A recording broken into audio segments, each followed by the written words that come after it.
അതുപോലെ നമുക്ക് ആര്യ വർക്ക് ചെയ്യുമ്പോൾ നമുക്ക് പുറം വേദന ഉണ്ടാവും.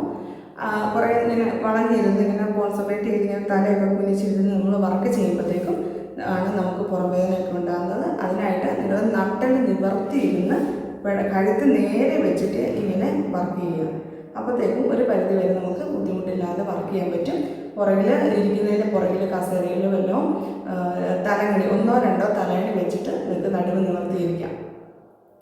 ഈ കസേരയല്ല തറയിൽ നിന്ന് ചെയ്യുന്നവരാണെങ്കിലും ഭിത്തിയോട് ചേർന്നിരുന്നുള്ള ഭാഗത്ത് തലങ്ങണി പുറകിൽ വെച്ചിട്ടിരുന്ന് നടുവ് നിവർത്തി തല കുമ്പിടാതെ ഇങ്ങനെ സ്ട്രെയിറ്റ് ആയിട്ട് വെച്ചിട്ടിരുന്ന് വർക്ക് ചെയ്യാനായിട്ട് ശ്രദ്ധിക്കുക. അതുപോലെ നിങ്ങൾ ആര്യ വർക്ക് ചെയ്യാനായിട്ട് ആഗ്രഹിക്കുന്നതൊക്കെ നിങ്ങൾ യൂട്യൂബിലുമൊക്കെ വളരെ സ്പീഡിൽ ആളുകൾ ഇങ്ങനെ വർക്ക് ചെയ്യുന്നു, ബീഡ്സ് ലോഡ് ചെയ്യുന്നു, ഇങ്ങനെ പെട്ടെന്ന് ബീഡ്സ് വർക്ക് ചെയ്യുന്നതൊക്കെ കണ്ടിട്ടായിരിക്കും. പക്ഷെ അവരൊക്കെ വർഷങ്ങൾ കൊണ്ട് പ്രാക്ടീസ് ചെയ്തിട്ടാണ് അങ്ങനെ അത്രയും സ്പീഡിൽ വർക്ക് ചെയ്യാനായിട്ട് പറ്റുന്നത്.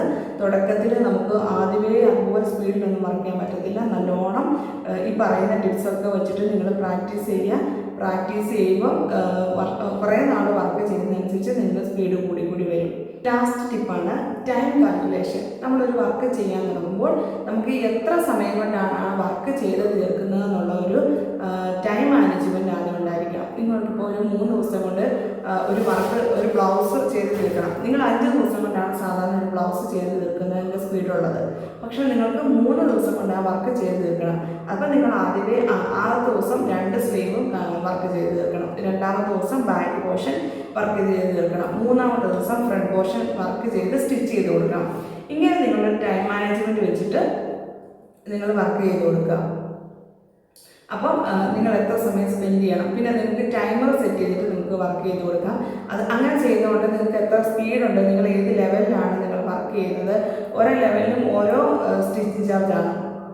അപ്പം നിങ്ങൾ 1 മണിക്കൂർ കൊണ്ട് ഇത്ര വർക്ക് ചെയ്യുന്നുണ്ട്. അപ്പം നിങ്ങൾ ഇത്ര വർക്ക് ചെയ്യുമ്പോൾ നിങ്ങൾക്ക് 1 മണിക്കൂറിന് 40 രൂപ മുതൽ 100 രൂപ വരെ, അത്ര എക്സ്പീരിയൻസ് ആയിട്ടുള്ള ആളുകൾക്ക്, അത്ര എക്സ്പേർട്ട് ആയിട്ടുള്ള ആളുകൾക്ക് 100 രൂപ വരെ, ഇപ്പം അതിലും കൂടുതലുണ്ട്. ആ വർക്ക് അത് എത്ര മണിക്കൂർ കൊണ്ടാണ് തീരുന്നതെന്നനുസരിച്ച് അതിൻ്റെ റേറ്റ് ഫിക്സ് ചെയ്യുന്നത്. അതൊക്കെ തുടക്കം മുതലേ നിങ്ങൾ വർക്ക് ചെയ്യുമ്പോൾ ഇത്ര സമയം എടുത്തിട്ടാണ്. ഇപ്പോൾ ഒരു മാംഗോ ഡിസൈൻ അത് ഇത്ര മണിക്കൂർ കൊണ്ട് നിങ്ങൾ വർക്ക് ചെയ്തു എന്ന് പറയുമ്പോൾ നിങ്ങൾക്ക് നിങ്ങളുടെ സ്പീഡ് അറിയാനും പറ്റും. ഒരു ബ്ലൗസ് കിട്ടുമ്പം ഇന്നേന് ഡിസൈൻ വരുന്നുണ്ട്, ഇന്നേന് ഡിസൈൻ വർക്ക് ചെയ്യാനായിട്ട് എനിക്ക് ഇത്ര സമയം വേണമെന്ന് നിങ്ങൾക്ക് തുടക്കത്തിൽ കാൽക്കുലേറ്റ് ചെയ്ത് റേറ്റ് പറയാനായിട്ടും പറ്റും. അപ്പം ടൈം മാനേജ്മെൻറ്റ് വർക്ക് ചെയ്യുമ്പോഴത്തേക്കും നിങ്ങൾ ശ്രദ്ധിക്കുക. അനുസരിച്ച് നിങ്ങൾ വർക്കുകൾ ചെയ്ത് തീർക്കുക.